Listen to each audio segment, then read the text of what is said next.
¿Qué tal? Buenas tardes, muy buenas tardes. Bienvenidos a una emisión más de Analistas de la Noticia. Gracias por compartir, gracias por el me gusta ahí. Gracias por seguirnos. Deje sus comentarios negativos o positivos, constructivos o llámese destructivos, que no. Bueno, al final de todo tratamos de construir a través de una nueva conciencia. Bueno, hemos venido desarrollando alguna temática con algunas personas que han estado de analistas aquí, como el caso del ingeniero Luis Zelaya, ex candidato presidencial, que en su momento también se refirió al ingeniero Salvador Narrala cuando trató de inscribirlo y cuando se dijo pues que él le habían ofrecido una buena cantidad, incluso hasta de plata, para que él inscribiera en el Partido Liberal, pero que él había dicho que no, definitivamente. También la diputada Maribel Espinosa, aquí en el programa Analistas de la Noticia, ha hecho fuertes señalamientos en relación incluso a que don Manuel Zelaya Rosales le va a debilitar. No descarta ella la posibilidad de que le debilite una probable candidatura, una nueva candidatura de Salvador Narrala, esta nueva participación de Narrala como candidato presidencial para el próximo periodo a través del PCH, moviendo toda esa maquinaria de Libre para apoyar a Luis Redondo. La diputada Maribel Espinosa también ha expresado y le ha pedido perdón al pueblo hondureño. Le ha pedido perdón al pueblo hondureño por haber votado por Luis Redondo. Y estas son sus declaraciones aquí brevemente. Una parte del resumen de las comparecencias que han tenido tanto el ingeniero Luis Redondo, el ingeniero Luis Zelaya, como la diputada Maribel Espinosa. En el periodo anterior se me presionó, y lo voy a decir así, se me presionó de muchas maneras, hasta económico. Se me presionó para aceptar a Salvador Narrala e inscribirlo como candidato del Partido Liberal. Y yo me negué, porque no cumplía con los estatutos. O sea, Salvador Narrala no es liberal. Salvador Narrala, de acuerdo a los estatutos vigentes del Partido Liberal, no cumple con lo establecido para poder ser inscrito como liberal. No lo cumplía antes, no lo cumple ahora. Y en segundo lugar, no es el Consejo Central Ejecutivo el que puede determinar si se inscribe o no a Salvador Narrala en una candidatura dentro del Partido Liberal. Es la convención, que es el órgano máximo, es el único que puede cambiar los estatutos del partido. Ahora bien, si se llama a una convención y esta convención cambia los estatutos del partido, en el cual se le permite a Salvador Narrala o a otro que no pertenece o que no cumple con los requisitos, pues bueno, bienvenido sea, pero tiene que ser la convención del Partido Liberal, no es el Central Ejecutivo. Yo di mi voto a favor de Luis Redondo, del cual hoy estoy arrepentido. Al pueblo de Honduras le digo, me arrepentí al haberle dado mi confianza y mi voto a Luis Rolando Redondo. Y si está arrepentida, le pide perdón al pueblo hondureño. Le pido perdón al pueblo porque no es ni nunca fue la persona idónea para ser el presidente del Congreso. Ya algunos diputados, no me consta, esa información me la dieron ayer, no me consta, lo digo, tengo que investigar un poco más. Pero me dicen que ya algunos diputados están aliados con Luis Redondo. Entonces, si es así, están dejando... ¿El PCH lo van a quitar prácticamente? No, le van a hacer un movimiento interno y van a tratar de vencerlo. No me extrañaría que Mel ponga toda la maquinaria del Partido Libre a disposición de Luis Redondo o el candidato que quieran sacar dentro del PCH. Bien, ¿qué piensa el ingeniero Salvador Narrala, precisamente aquí en Analistas de la Noticia, sobre estas posiciones o sobre estas declaraciones expresadas por la diputada Maribel Espinosa? Principalmente cuando le pide perdón al pueblo hondureño por lo del ingeniero Luis Redondo y también sobre lo que ha expresado el ingeniero Luis Zelaya.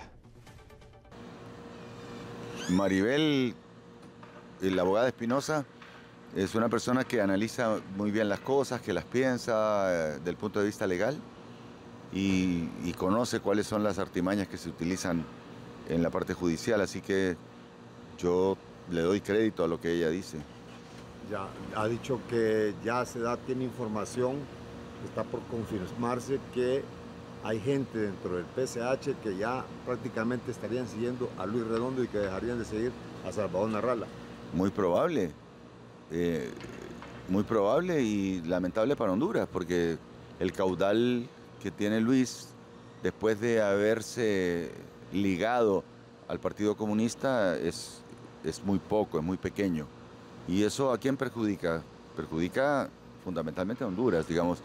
Si le ponen trabas a Salvador Narrala para poder participar en una contienda electoral para defender los intereses del pueblo, es el pueblo el que pierde.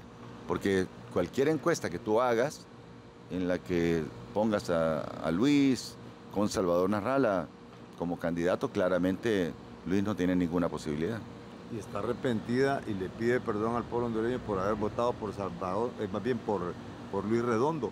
¿Y usted qué puede pedir lo mismo o puede acompañarla a ella? No, mi pecado fue pensar que Luis Redondo continuaba siendo el Luis Redondo que yo conocí en 2004 cuando lo puse de jefe de la barra de la selección. O sea, el Luis Redondo que conocí entre 2004 hasta el año 2021 es otro Luis Redondo, ya ahora ha sido absorbido por el comunismo y él actúa en función de lo que le dice Mel Zelaya y me imagino que también Rixi tiene influencia en él. Ha dicho doña Maribel Espinosa que Manuel Zelaya Rosales pretende imponer o escoger los candidatos de los partidos políticos. Y lo va a hacer, sí. Lo va a hacer, claro.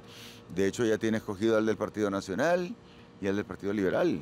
Al del Partido Nacional dijo doña Maribel Espinosa que era don Narria Fura, así directamente lo dijo. Pues entonces ella ya te dijo. Y que avalaba lo que había dicho Jorge Cáliz en su momento, que habían hecho una negociación, Narria Fura con Manuel Zelaya Rosales para poder ser el candidato del Partido Nacional. Ahora, ¿a quién tiene el Partido Liberal? Yo sé, pero no, yo no quiero decirlo, pero Maribel también sabe. Sí. Maribel también sabe. Maribel es una persona que yo respeto mucho y yo sé que ella sabe. Yo ya tengo el panorama. O sea, Mel tiene toda la razón cuando te dice que él puso al candidato del Partido Nacional, él también ya tiene, es que el candidato que quiere Mel en el Partido Liberal es un candidato que tiene que hacer alianza con el Partido Libre para las elecciones generales. Y en ese interín, entre marzo 9 del año 2025 y noviembre, se van a hacer cambios en el Congreso para cambiar el sistema de gobierno, para que el sistema de gobierno deje de ser presidencialista y la máxima autoridad sea un primer ministro. Sí, ya está visualizado eso. Eso lo visualizo yo, pero igual me puedo equivocar. Pero, no sé, el asunto es que pueda continuar. O sea, lo que quiere Mel Zelaya es poder continuar en el poder por muchos años para que no venga la inversión extranjera, para que los capitales locales tampoco inviertan, con lo cual la gente continúe yéndose, con lo cual no haya trabajo. Al no haber trabajo la gente no come, la gente no comer y no quererse arriesgar a ir a morirse al traerse a Estados Unidos, tiene que dedicarse a robar para poder subsistir y entonces vivir en un caos. Yo, si me dejan participar, yo les prometo acercarme bastante a lo que está pasando en El Salvador, al gobierno que está haciendo Bukele en El Salvador, pero si me dejan participar, si hacen todo lo posible para que yo no participe, pues quien perderá es el país. Coinciden que en lo que dice de la abogada Maribel Espinosa, en que don Manuel Zelaya pretende a través de Libre perpetuarse en el poder, entonces el hecho de estar buscando candidatos a la medida de Libre. Claro, porque esos candidatos se comprometen a no ganar o a realizar jurídicamente los cambios que Mel quiere para poder continuar en el poder, que no necesariamente el hecho de elegir a un presidente liberal afín a Libre significa que ese presidente va a gobernar por el Partido Liberal. Estoy hablando por los otros candidatos, que son liberales afines a Mel Zelaya, porque hoy Mel Zelaya tiene controlado 2/3 partes del Partido Liberal. Entonces, en lo que te dijo Maribel Espinosa no te lo dijo todo, porque ella es estratégica, pero tiene toda la razón. Ahora bien, también ha manifestado que hubo cambios una vez que se hace negocio de la candidatura de don Narria Fura, en ese momento en el Congreso, que hubo cambios en todas las planillas que habían de representaciones de cargos de magistrados de segundo grado, es decir, en el Tribunal Nacional de Elecciones, en el Registro Nacional de las Personas y lo que se conoce, pues. Se le regalaron a Luis Redondo los 2 suplentes, tanto del Tribunal de Justicia Electoral, del RNP y del Consejo Nacional Electoral. Esas 6 personas pertenecen a Luis Redondo, o sea, pertenecen a Libre. O sea que Libre tiene 3 personas entre suplentes y propietarios en los órganos electorales. ¿Cuál es el futuro del PCH? No, el partido PCH va a participar, va a tener sus elecciones internas. Si usted me dice que Luis Redondo va a participar, pues vamos a ver si él cumple con los requisitos de los estatutos. Si acaso para participar viola los estatutos, lo vamos a informar a los medios de comunicación. Pero hay que ver si los estatutos de los partidos tienen validez o tiene más validez el ser presidente del Congreso Nacional, que yo me acuerdo que antes era prohibido que el presidente del Congreso participara, no para presidente, para candidato presidencial. Precisamente doña Maribel Espinosa visualiza en ese momento en el cual dice que ahí es donde Manuel Zelaya Rosales va a movilizar toda una maquinaria de Libre para que vote a favor de Luis Redondo y opacar a Narrala. ¿Lo visualiza usted así? Puede ser. En Honduras, después de ver lo que hizo Juan Orlando Hernández, que Mel lo aprendió muy bien, Mel Zelaya aprendió muy bien lo que hizo Juan Orlando Hernández con el PAC. Sí, yo no descarto eso que te dice Maribel, que mueva un montón de gente para poner a Redondo como ganador de las internas del Partido Salvador de Honduras. Pero yo siempre tendré la posibilidad de, al ver eso, al tenerlo confirmado, siempre tengo cómo caminar, qué hacer. No necesariamente tendré que participar si sé que viene un robo de parte del gobierno a través de lo que tú me acabas de decir. Sí, y esto, bueno, lo expresó la propia Maribel Espinosa, ¿no? Sí, y tiene razón, pero yo no necesariamente es que me voy a ir a participar si veo que eso que tú me dices o que te dijo Maribel se convierte en una realidad. Sí, ahora bien, ella también ha dicho que a través de su partido, el Partido Liberal, puede impulsar una gran coalición para poder detener a Libre y que no se perpetúe en el poder, buscando únicamente un solo candidato. Eso es fijo. De acuerdo a los números que se han hecho, la única alianza que no necesita 3 partidos es la alianza del Partido Nacional con Salvador de Honduras. Esa es la única que puede derrotar al Partido Libre. Pero lo ideal es que al Partido Nacional se una no solamente el Partido Salvador de Honduras, sino que también el Partido Liberal, los 3 partidos. Unidos los 3 partidos es imposible, aún con el fraude que está pensado a través de los asesores de Venezuela que viven en Honduras desde hace más de un año, expertos en el fraude de Maduro y en el fraude antes con Chávez.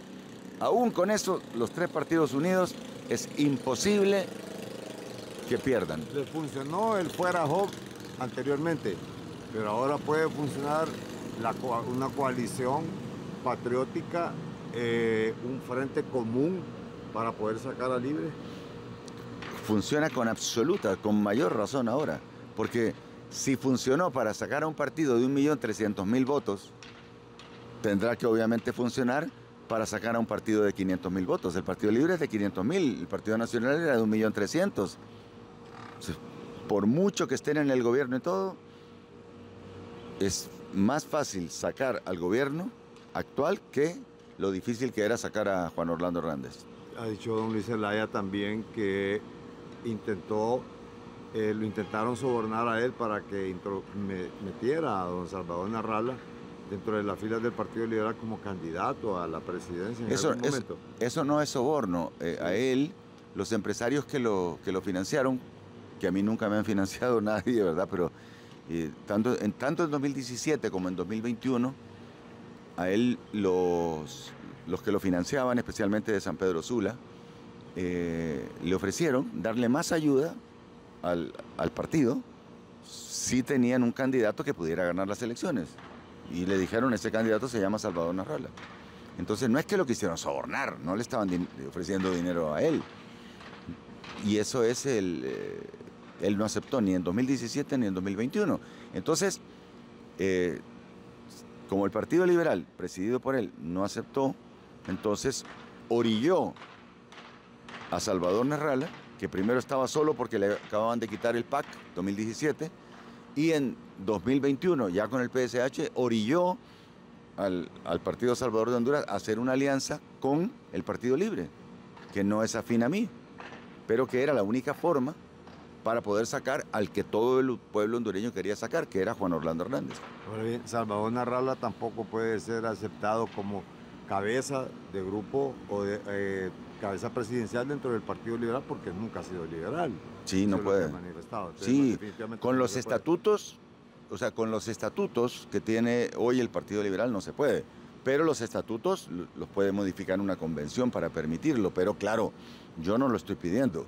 Eso puede ser, hay muchos liberales que lo analizan numéricamente y dicen, el Partido Liberal sacó 900.000 votos en 2009, 600.000 en 2013, 400.000 en 2017, 300.000 en 2021.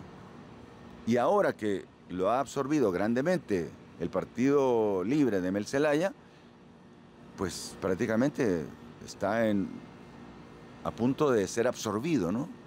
Y que otra vez se polarice todo entre la extrema derecha del Partido Nacional y la extrema izquierda de Mel Zelaya.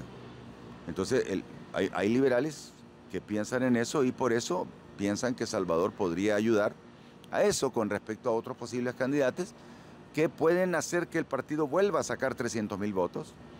Incluso se habla de un candidato que podría llegar a que el Partido Liberal saque 500.000 votos en las elecciones generales, participando Liberal, Nacional, PSH y Libre separadamente, pero no llegas al poder. ¿Y qué es lo que andan buscando los del Partido Liberal después de tantos años fuera? Quieren llegar al poder. Entonces para eso ocupan un candidato, pero hay que entender que yo, ya sea por PSH o por una alianza o coalición, lo hago por Honduras, no por favorecer a ningún partido en particular. Ya. Bien, han escuchado las declaraciones y han visto las declaraciones del ingeniero Salvador Narrala en relación a lo expresado por la diputada Maribel Espinosa y el ingeniero Luis Zelaya.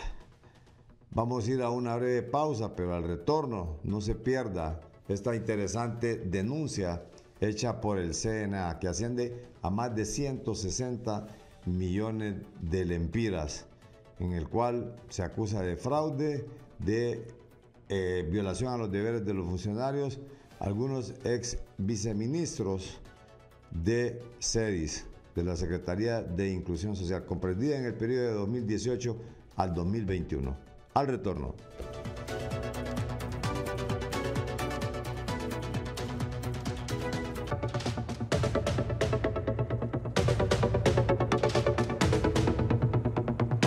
Bien, en este segmento analizamos un poco en relación a la denuncia que ha interpuesto el CNA.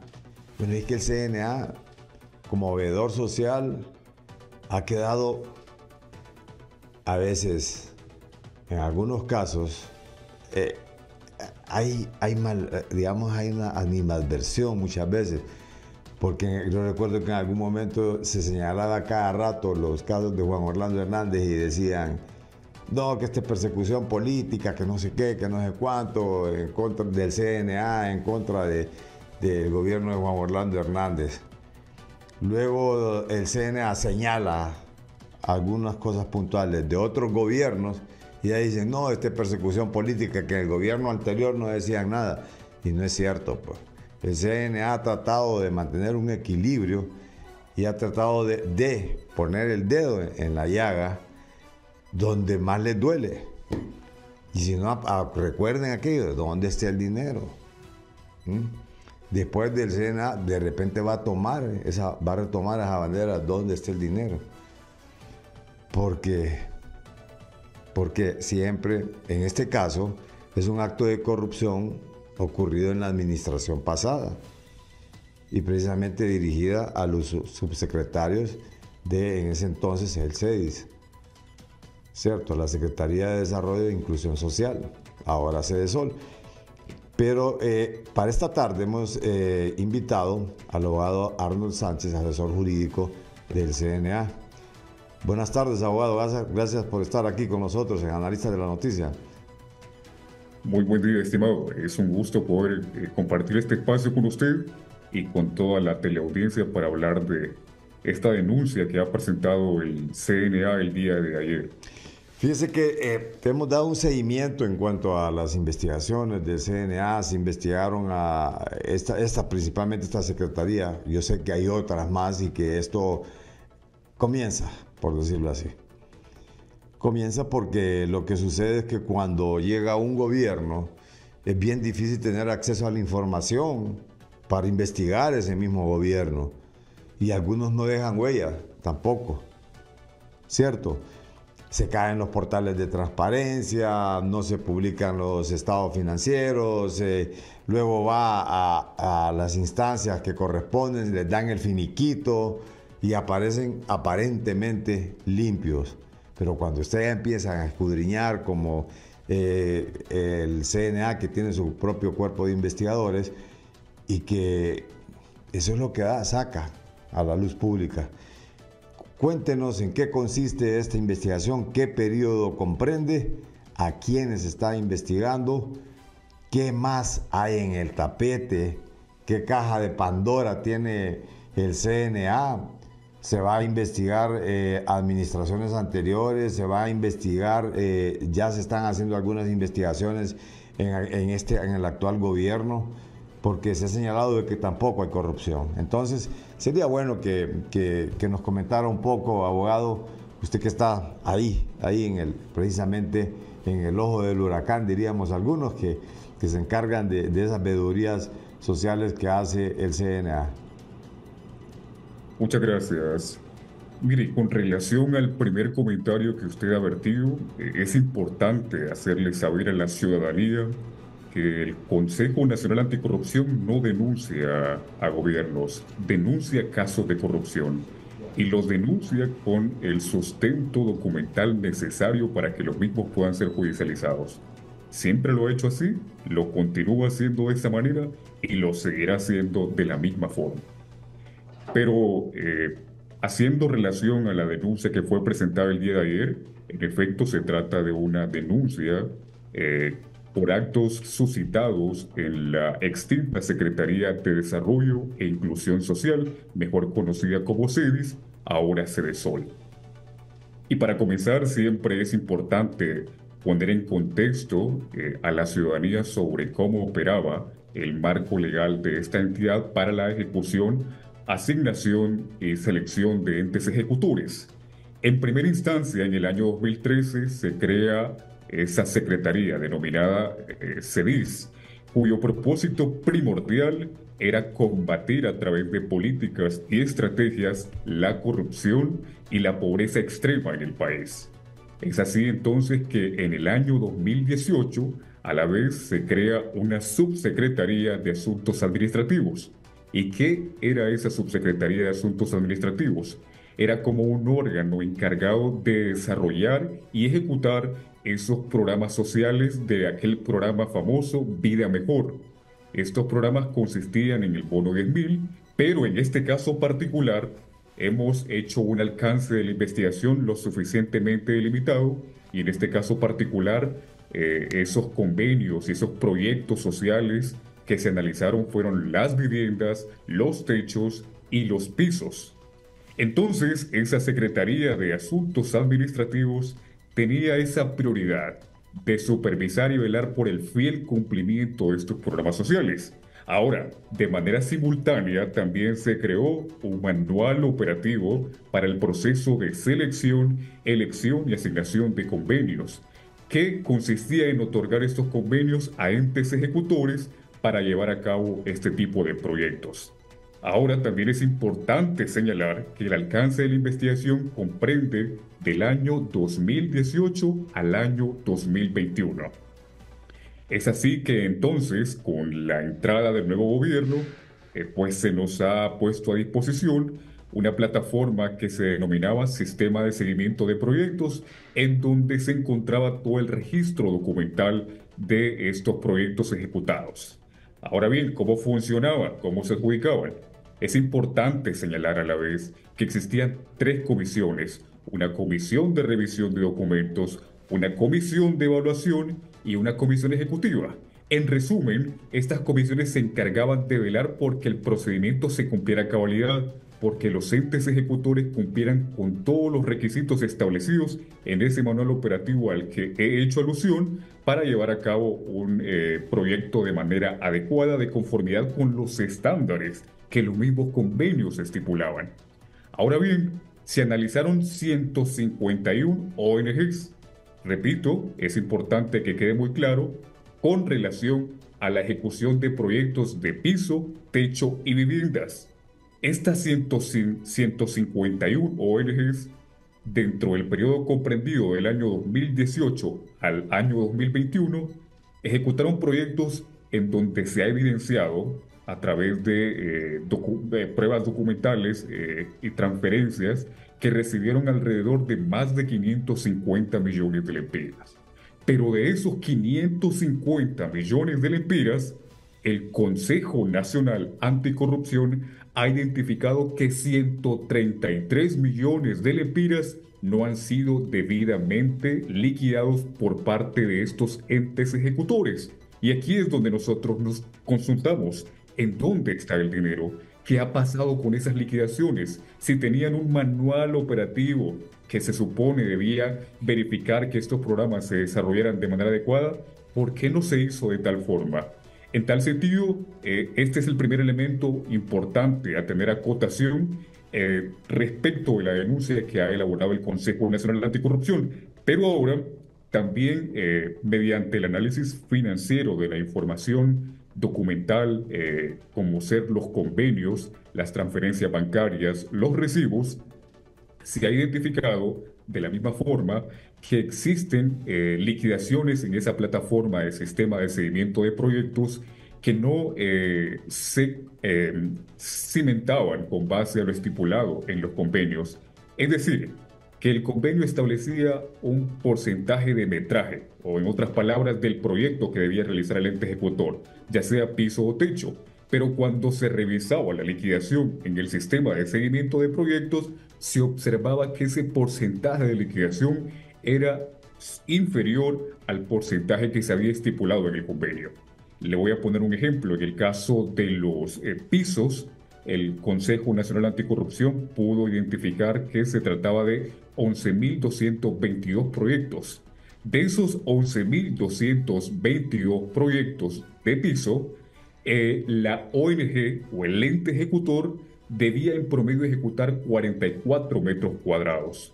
Pero en la liquidación, en la plataforma de seguimiento de proyectos, se identifica que solo se ejecutaron 42 metros cuadrados en promedio. Es decir, la ONG o el beneficiario en el caso particular dejó de recibir 2 metros cuadrados de beneficio de piso. Y parece poco, pero si se hace un cálculo de toda la sumatoria del análisis que ha efectuado el CNA, se identifica que son aproximadamente 7.586.320,43 millones de lempiras los que se han identificado en el sentido del perjuicio económico por la liquidación superior a la establecida en el convenio. Y esto es importante destacarlo porque también forma parte de ese hallazgo que ha identificado el Consejo Nacional Anticorrupción. Y otros hallazgos de mucha relevancia para el caso particular en el tema de las visitas en campo que ha desarrollado esta instancia de sociedad civil, ha identificado en primer término que algunos de los beneficios, en el caso particular de pisos, fueron instalados en áreas no autorizadas por la Secretaría y que el mismo ente ejecutor había plasmado en su propuesta. Cuando hablamos de áreas no autorizadas nos referimos a las zonas exteriores de la vivienda. Debía colocarse como prioridad en zonas internas. Sin embargo, algunos entes ejecutores se extralimitaron y ejecutaron esos pisos en áreas externas que evidentemente no tienen prioridad de conformidad con la misma propuesta que ellos habían planteado en su propuesta. Ahora bien, hay desvíos de fondos, hay fondos que no se desconocen su paradero porque no saben dónde fueron a parar, no se ejecutaron los proyectos iniciados, no terminados, proyectos fantasmas, se puede decir también, abogado, y qué otro tipo de irregularidades pudiesen encontrarse en esto. Y también la pregunta aquí, ¿por qué? ¿En quién incurre la responsabilidad directamente? O sea, ¿cuál es la responsabilidad del ministro de ese entonces? ¿Cuál es la responsabilidad de los funcionarios que manejaban directamente esos fondos? Ahora, ¿por qué generalmente cuando se crea un brazo social del gobierno, ahí es donde se generan más los actos de corrupción?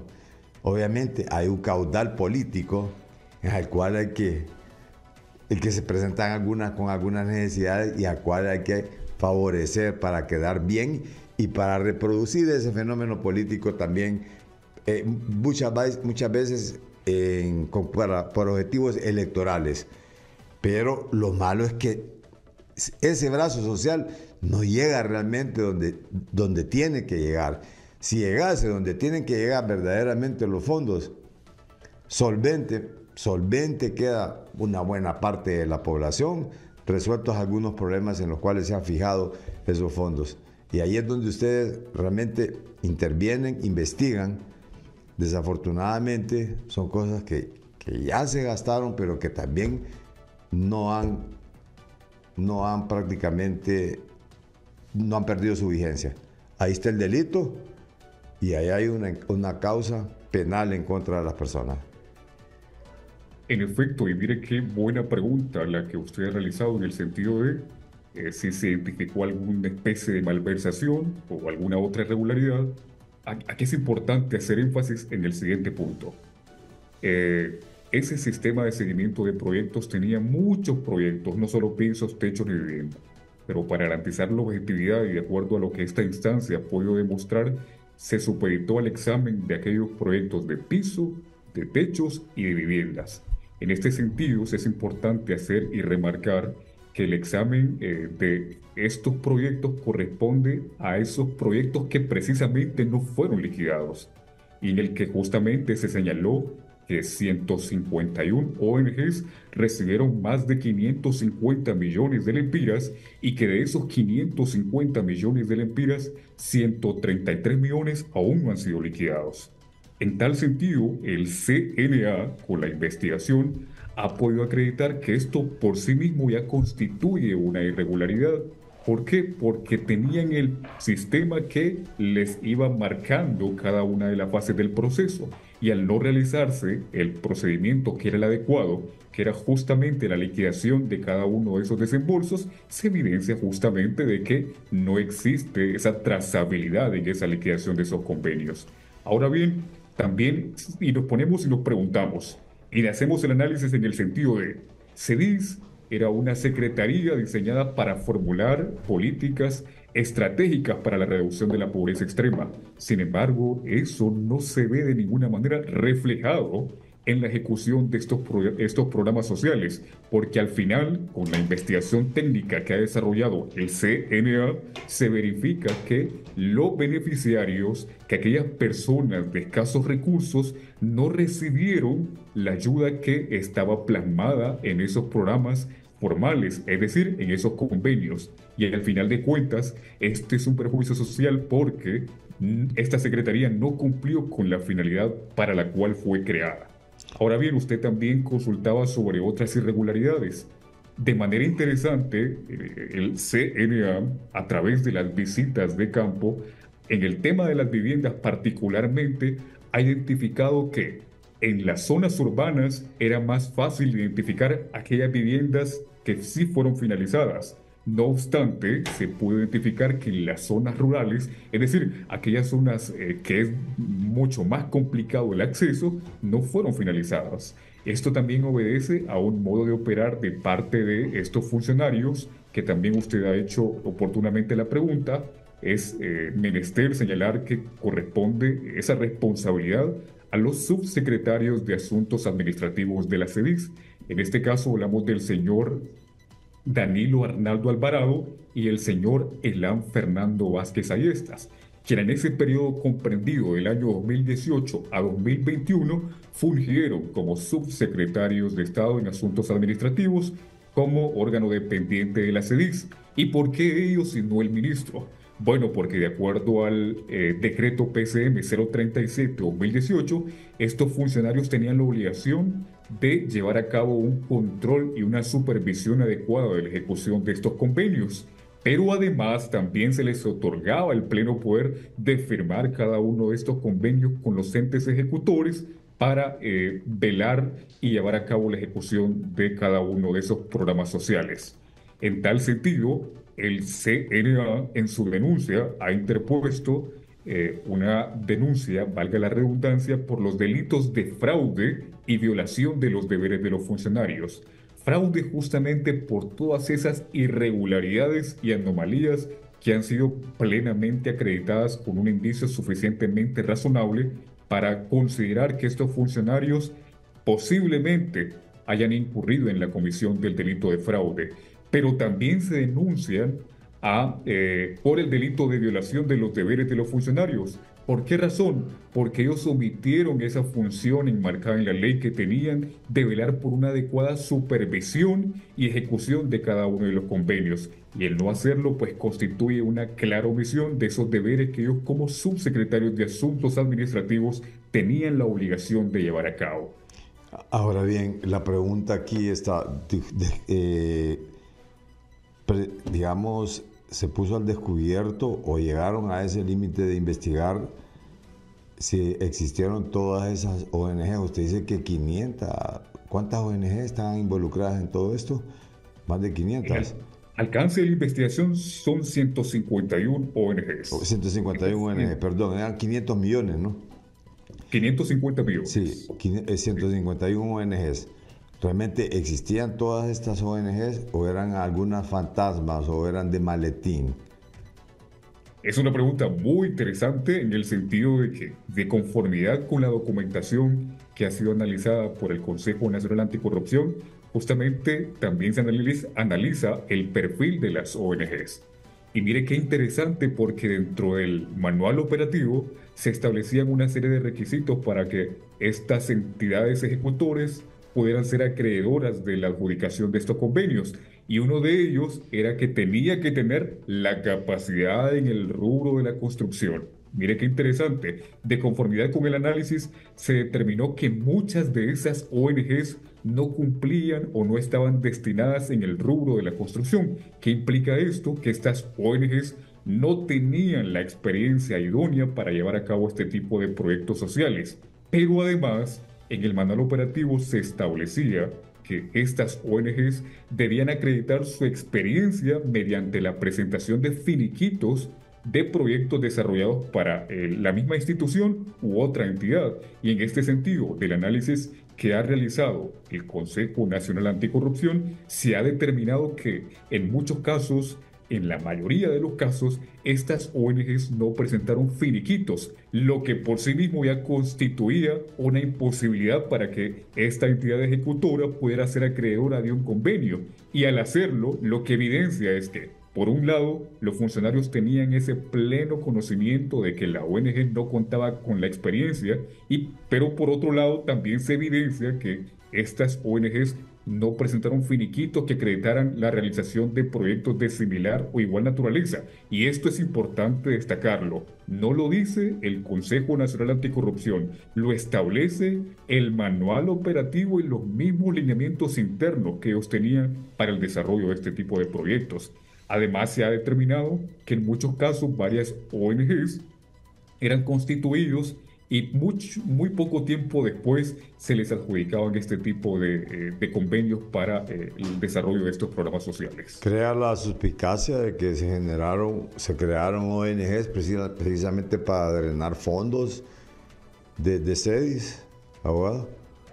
De conformidad con el análisis que se ha efectuado, pareciera que esa es una tendencia en el sentido de tenemos un manual operativo con lineamientos formalmente robustos que establecen cómo debe llevarse a cabo el procedimiento, es decir, que las ONGs que se van a seleccionar deben ser meticulosamente seleccionadas y que cumplen con todos los estándares que se solicitan. Pero al no verificar eso o al no evidenciarse esa rigurosidad en la selección, evidentemente se crea esa suspicacia de que estas ONGs en muchos casos pudieron haberse creado para otros fines que no eran precisamente la ejecución de programas sociales. Ahora bien, esto el registro, se vio en el registro directamente en Gobernación, creo que hay que registrar estas ONGs, ¿no? Es decir, de esas 150 ONGs, todas estaban registradas legalmente. En el sistema de seguimiento de proyectos existe una cápite y también existe información documental que se relaciona específicamente con el perfil de estas ONGs. Y dentro del perfil de estas ONGs, por ejemplo, lo que debemos mencionar es la personería jurídica de la Constitución, que evidentemente sí se cumple porque está debidamente registrado en la Secretaría correspondiente. Y además también establecen otro tipo de documentación, como el tema que le menciono de los requisitos y los finiquitos. Pues es justamente el análisis de esa documentación que se logra evidenciar que muchas ONGs no cumplían de plano con los requisitos exigidos para llevar a cabo estos convenios. Es decir, es un análisis sumamente profundo, meticuloso, en el sentido de que para poder llegar a esa aseveración se han revisado cada uno de estos perfiles de estas ONGs para hacer tal afirmación en el sentido de que no tenían experiencia ni que en muchos casos tampoco su rubro era el idóneo para la celebración de estos convenios. Es decir, que en esto prácticamente no solamente incurren en responsabilidad los funcionarios públicos del momento a los cuales usted ha hecho alusión, sino que también se procede contra representantes de estas ONGs, abogado. En efecto, tal y como se denunció el día de ayer, no solo se denuncia a los funcionarios públicos que ya hemos mencionado, sino también de manera directa a 11 representantes y directivos de organizaciones no gubernamentales, en este momento por tema de confidencialidad y por el tema de la reserva de la investigación que nosotros mismos hemos solicitado en la denuncia. No vamos a hacer alusión directamente al nombre de estos representantes, pero sí también se han denunciado a 11 directivos de estas ONGs que justamente forman el conglomerado del examen que se hizo de las visitas en campo, en donde se pudo determinar que la cantidad de los metrajes que se habían liquidado en el sistema de seguimiento de proyectos no corresponden a los realmente verificados en campo. ¿Y esto que verificaron en campo, usted en qué área geográfica se localizan este tipo, se centró la investigación, abogado?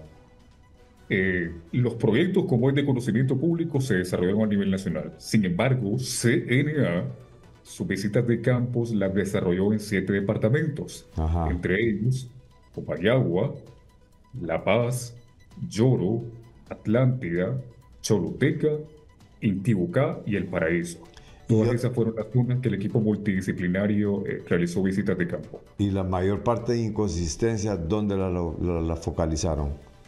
Bueno, imagínense, son 7 departamentos, es decir, es tan vasta la investigación que al final no solo se trata de que se localizaron las mayores irregularidades en un área determinada, sino que básicamente cada zona geográfica tenía sus elementos, irregularidades que al final pues abonan a todo ese perjuicio económico que nosotros hemos mencionado en el tema de la liquidación de metraje inferior al convenido de los convenios. ¿Hay algún descuido de repente de los funcionarios en su momento de no supervisar esos proyectos, de haber desembolsado fondos sin haber concluido los mismos? ¿Pudo haber sido algún descuido o pudo haber sido algo intencional esto? ¿Qué se puede deducir de toda esta situación, abogado? Evidentemente, el Consejo Nacional Anticorrupción estima que eso no puede considerarse de ninguna manera un descuido, por todos los elementos que ya hemos mencionado. Si tenían un sistema jurídico, tenían plataformas, tenían procedimientos y tenían manuales operativos para garantizar el cumplimiento idóneo de cada uno de esos proyectos y no se hizo de esa manera, simple y llanamente significa que esto no se cumplía y que solo existía formalmente para dar esa apariencia de legalidad y de cumplimiento a estos proyectos, pero que en el trasfondo no cumplían con la finalidad que era otorgar el beneficio social que cada beneficiario merecía, que cada persona en situación de pobreza extrema requería para siquiera poder ostentar, proyectar una vivienda más o menos digna. Y eso lo que evidencia es, primero, una falta de la ausencia de ese conocimiento, o mejor dicho, ese conocimiento pleno que tenían los funcionarios y esa voluntad de que teniendo ese conocimiento procedieron a adjudicar, a seleccionar o asignar entes ejecutores que no cumplían con esos requisitos. Entonces, de ninguna manera se puede considerar un descuido.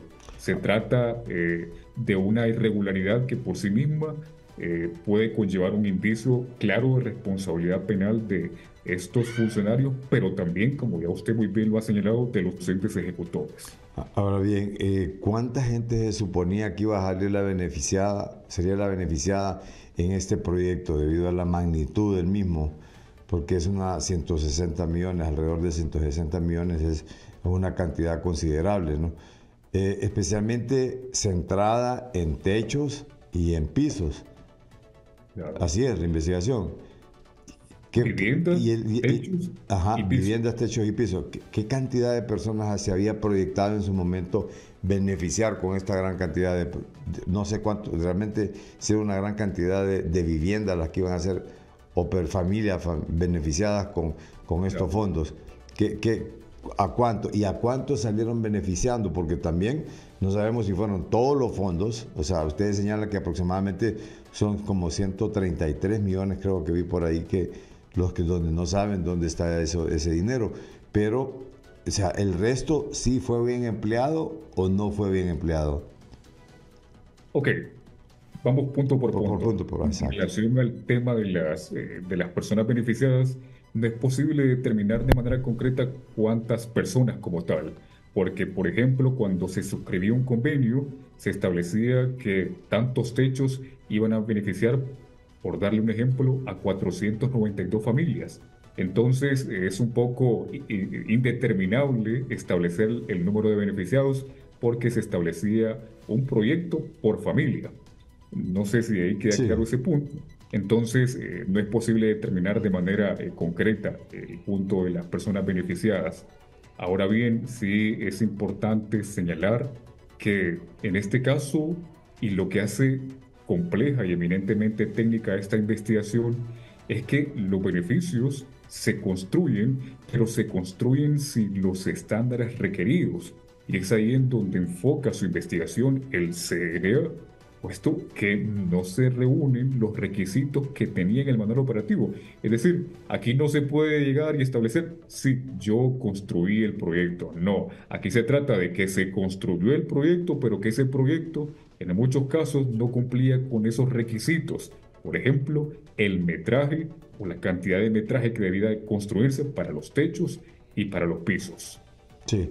Fíjese que habíamos llevado una secuencia también de las investigaciones hechas por el CNA, porque se había investigado periodos anteriores al 2018, a 2021.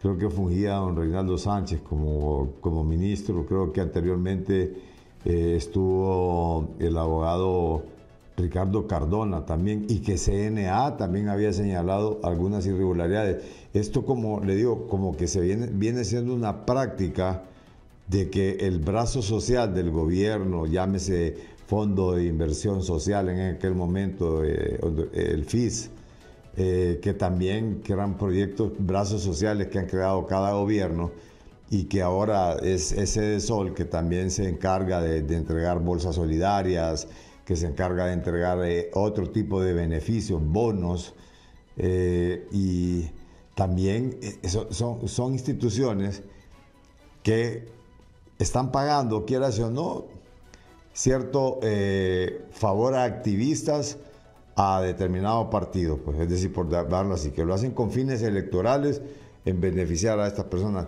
pero no siempre resulta que esas ayudas llegan exactamente, porque muchas veces se trabaja con fondos nacionales e incluso se trabaja con fondos externos de algunas cooperaciones. Pero, ¿qué es lo que ha ocurrido en el transcurso de todo el tiempo? Parece que es un mal atávico, porque llega un gobierno y siempre se descubren actos de corrupción precisamente en ese tipo de instituciones, que son instituciones que manejan fondos estatales que van para la reducción de la pobreza y que terminan reduciendo la pobreza, o hay una reducción tácita de la pobreza, pero de los funcionarios que manejan, que rectoran estas instituciones y de repente sus allegados. Pero al retorno nos comenta también si realmente hay otras investigaciones que están centradas en otro tipo de fondos que manejan este tipo de instituciones. Al retorno.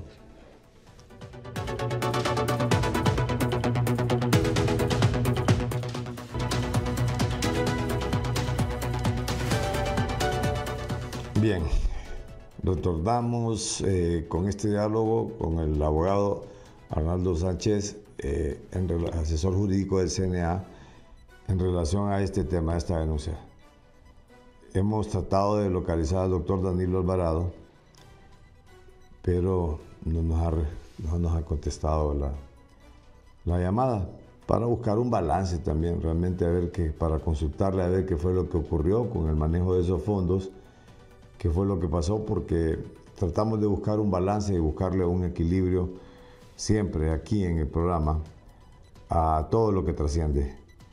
Tratamos de buscar la parte afectada, la parte señalada, o la parte acusada, o la parte que interactúan, pues. Pero desafortunadamente pues no nos ha respondido. Tal vez en el transcurso del día lo hace el doctor Danilo Alvarado, quien es uno señalado por el CNA. Pero ¿qué es lo que ha dicho también el actual secretario de ahora Sedesol? Antes se dice ahora Sedesol, don José Carlos Cardona, en relación a esta denuncia hecha por el CNA. Y 900 millones de lempiras involucra pues a todo lo que tuvo que ver la gestión de esta emergencia de Tayota, desde entrega de colchones, cocinas, hasta otro tipo de bienes a las familias, y que no llegaron a la mayoría de la gente que iba a ser beneficiaria del mismo. Nosotros llegamos y lo primero que hicimos fue despojar a la gente que estaba encargada del archivo. Los movimos y el objetivo era evitar que sustrajeran documentos, y gracias a Dios pues ahí quedó toda esa evidencia que vamos a utilizarla en su momento para para que ellos, los agentes de investigación, la obtengan, así como lo hemos hecho en otros actos de corrupción que se cometieron en CEDIS.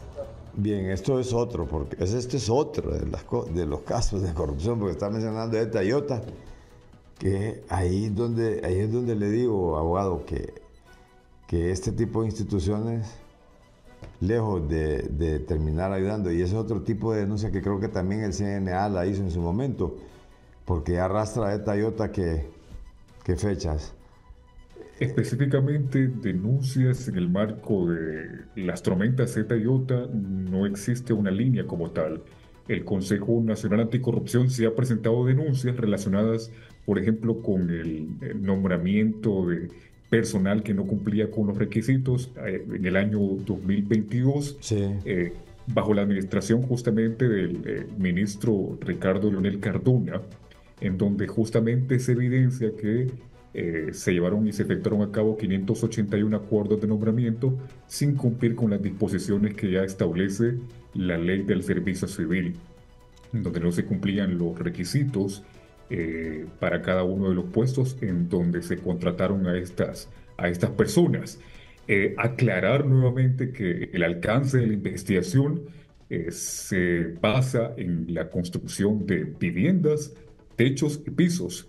El ministro ahora de Sedesol pues hace alusión a hace de colchonetas y de todo, ¿no? Sí, por eso.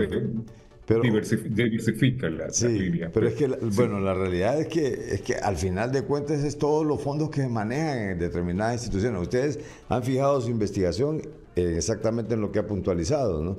En viviendas, techos y pisos.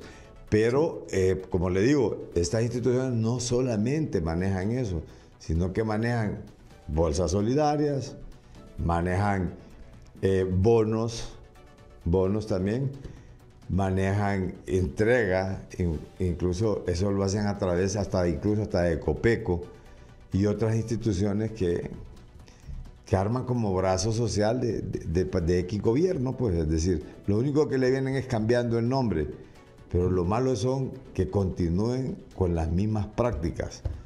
Ahora, ¿hay investigaciones actuales de algunas instituciones en este momento, abogado? Con mucha certeza y categoría le puedo mencionar que el CNA continúa investigando a anterior administración y actual administración. No hace distinción porque, como se ha reiterado al inicio de... Que no son gobiernos los que investigan, sino que instituciones y personas. No son gobiernos, son los actos de corrupción. Tampoco las investigaciones se personalizan con ningún funcionario. Es decir, lo que se hace es, una vez teniendo el acervo probatorio de un hecho que se considera típico de un delito de corrupción, se realiza una investigación objetiva, exhaustiva, que cumple con todos los requisitos para que cuando se presente al Ministerio Público, sin más dilación pueda realizar una investigación exhaustiva, oficiosa y oportuna que pueda llevar a cabo o que permita la judicialización del caso para que tenga éxito en la sustanciación ante el proceso judicial. Pero sí reiterar, CNA no personaliza ninguna investigación. CNA investiga el hecho de corrupción. Y el hecho de corrupción no tiene color político. Claro, no tiene ninguna motivación política. No tiene color político. El hecho de corrupción puede ser verde, puede ser rojo, puede ser negro, puede ser azul, puede ser amarillo. No tiene color político. Corrupción es corrupción. Un órgano eminentemente técnico que lo que presenta son indicios razonables y objetivos de la comisión de delitos, y cuando así lo tiene, pues procede a su interposición ante el ente competente. Porque aquí también debe reiterarse que quien tiene el monopolio de esa acción penal y tiene esa facultad de poder judicializar los casos es el Ministerio Público. ¿Qué es lo que eso es lo que procede ya después? Ustedes ya presentaron toda esta denuncia, ayer la hicieron pública. ¿Cuál fue el procedimiento? ¿La presentaron al Ministerio Público o hicieron primero la denuncia pública y luego la presentan al Ministerio Público? Esas son formalidades internas que sí se llevan a cabo y se programan ya de manera interna por parte de la unidad de investigación del CNA. En este sentido, se interpone la denuncia en primera instancia y posteriormente se realiza la publicación de la misma. Sí, al final, en resumen, abogado, si Podemos hacerlo en que en 30 segundos, ¿a cuánto asciende el monto de la denuncia? ¿A cuánto fue lo que no encontraron? Y ya usted ha señalado dónde fue que no se invirtió ese dinero. Bueno, de manera sucinta, podemos establecer que 151 ONGs recibieron 550 millones de lempiras. De esos más de 550 millones de lempiras, no se ha obtenido evidencia de que se hayan liquidado 133 millones de lempiras en el tema de esos convenios de piso y de techo. Además, también esta instancia de sociedad civil ha identificado que el metraje que se liquidaba en ese sistema de seguimiento de proyectos era inferior al que estaba pactado en los convenios, haciendo un monto total de más de 35 millones de lempiras. En conjunto, ambos montos, se obtiene que existe un perjuicio económico al Estado de 160.961.689.96 lempiras. Como defraudado el Estado de Honduras. Sí, finalmente, ¿en qué se incurrió? ¿En violación a los deberes de los funcionarios? ¿Malversación de caudales públicos? ¿O estoy equivocado? Para los señores Danilo Arnaldo Alvarado y el señor Elan Fernando Vázquez Ayestas, de conformidad con el análisis, se ha identificado que ellos podrían o se les puede presumir responsables de la comisión del delito de fraude y el delito de violación de los deberes de los funcionarios. Y a 11 representantes y directivos de ONGs se les presupone responsables de la comisión del delito de fraude. Cómo no. Muchas gracias, abogado. Muy amable. A la orden. Buen día. Arnold Sánchez, asesor jurídico del CNA en relación a esta denuncia.